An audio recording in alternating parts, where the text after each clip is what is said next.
Now let's talk about classes themselves. Many students ask the student-faculty ratio, and although that's a good question, that means how many students are there per class to one faculty member. A better question would be, how many students are in a typical freshman class? Because your freshman year is critical.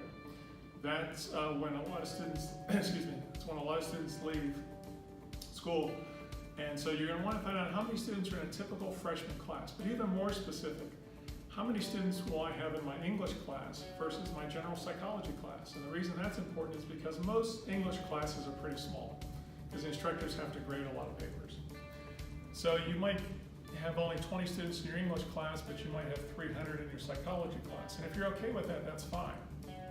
But you're going to want to actually find out what is the average class size for my freshman level classes. Also, who teaches the classes? Is it a full-time instructor or is it a graduate assistant? You may want to ask, can I sit in on a class? So if you're a psychology major, ask if you could sit in on a general psychology class. Because that instructor who's teaching that class, more than likely, if you're a psychology major, you're going to have that professor at some point during your college career. If you want to do research, what are the research opportunities with faculty that students have? Let's talk about registering for classes. There's usually a process to register that involves an academic advisor, so you're going to want to find out that process. How do I sign up to see an advisor? If it's a situation where you have to go online and register, and a lot of students wait till midnight, so at 12:01 they can get in to see an advisor and don't have to wait 2 weeks, that's a little bit different than you can just walk in, sign your name, and see an advisor. A lot of students like to see the same advisor each semester, so you can ask that. Can I see the same academic advisor each semester? What about tutoring? Are there tutoring services available on campus? Is there a charge? What's the process to do that? Do I have to sign up and wait a couple days to see a tutor, or can I just walk in and see one? Is there a charge for tutoring? Is it free tutoring? What about quiet places to study? Ask to see the quiet places that most students use to study. More than likely it's going to be in the library. Let's talk about everyone's favorite subject, food. What's the food like on campus? Is there a cost for the meal plan? Usually there is. And that means that you'll pay a certain amount at the beginning of the year, and every time you buy food, it gets deducted from your card. Well, what types of restaurants are on campus? And also, are there any local restaurants that accept the food plan? Extracurricular activities. Let's talk about those for a second.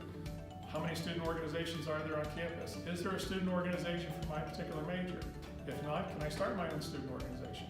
What types of activities are popular on campus? If you like to exercise, you're going to want to see the fitness center. Something no one really likes to talk about, but we have to discuss it, is campus crime. Every university has to do something called the Clery Report. The Clery Report lists all the crimes that took place at that campus each year. You're in your right to ask if you can see the Clery Report. Because if you ask what type of crime is there on campus, how much crime is there on campus, the answer you're probably going to get is, oh, it's pretty low. The Clery Report will tell you exactly the types of crimes that were committed on that campus in that year. How large is the security force on campus? How often do they patrol? Is there any kind of late night shuttle service if I have a late night class and need someone to walk me to my car or walk me back to my dorm? Along those same lines, counseling. Is there a mental health counselor here on campus? Is there a charge for mental health counseling? Finally, the reason why everyone goes to school is to get a job. So you're going to want to find out, is there an internship program that I can get into? And also, where do students usually intern for my particular major? What kind of networking opportunities are there for my particular major? Those are some of the questions you're going to definitely want to ask when you go on a campus tour. In the end, take it all into consideration and make the best possible choice for you. Thanks.